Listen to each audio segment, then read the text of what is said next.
What's up, Big Lick? Coach Ronnie here. Coach Mike here. I know, a little weird. Here to coach you on your EWOD Wednesdays. So, first things first, we're gonna get into the warm-up. Warm-up should be about 6 to 8 minutes, something to get you loose and the heart rate going a little bit. First thing we're gonna do, go out for a 200-meter run, roughly about a minute. If you don't have space to do that or the weather's not cooperating with you, go ahead and do some jumping jacks or some double unders. Anything to kind of get loose and warm. After that, we're gonna move into some high knees, 8 to 12 reps or 4 to 6 on each side. Nice and slow if you'd like, or you can pick up the pace as you start to get worked up into that warm-up.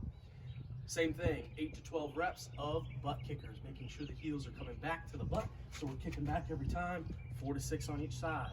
After that, we're gonna do some downward dog into that alternating pigeon stretch. So, if you guys remember from class, we're driving back, head between the shoulders, then kicking the leg up, sitting in that pigeon stretch for a couple seconds, and then back into the downward dog, back into the pigeon stretch.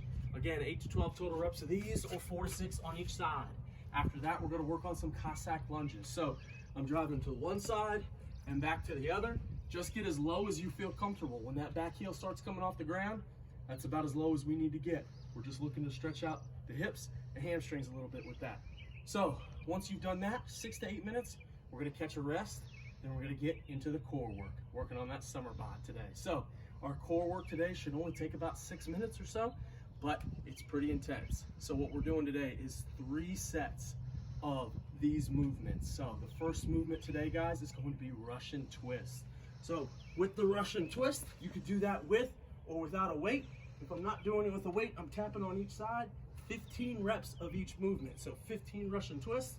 If I want to get a little adventurous, I can find a weight, use something a little bit heavier just to kind of generate a little bit more stimulus. After that, we're going to do V-ups or tuck-ups, whatever you feel comfortable with. So the V-up, nice and flat, coming all the way up, touching the toes, all the way up, touching the toes. If that's a little difficult for us or starts to wear on us through some of those sets, we're doing tuck-ups. So tuck-ups are here.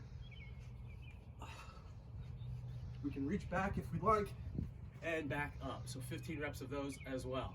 The final one will be 15 hollow rocks. So remember, toes are nice and pointed, shoulders are off the ground, slight subtle rock. It doesn't need to be really dramatic. So 3 sets, 15 reps of each.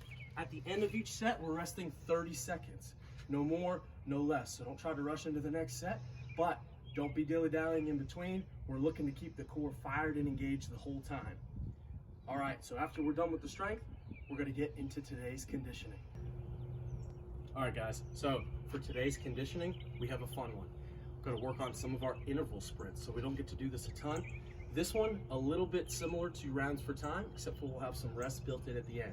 Each round is gonna be the same. We're doing 5 total rounds, starting off with 25 jump squats. So getting a nice good squat, a little bit of a jump as we stand up with it. So just like our burpees, guys, a little bit of space between our shoe and our floor. So I'm doing 25 of these, directly into 20 odd object swings. So you have the kettlebell, great, it'll feel normal doing the kettlebell swings.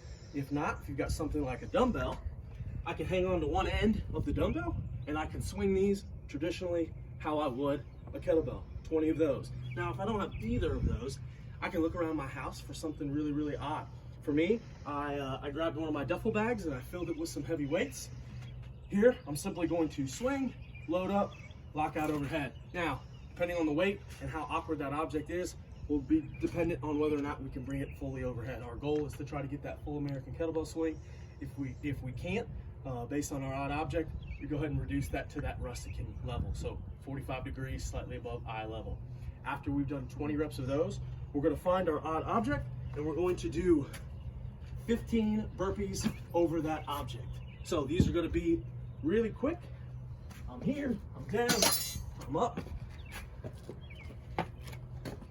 So the goal is to sprint those, guys. We're not looking for full extension at the top. You do not need to face your odd object. 15 as fast as you can.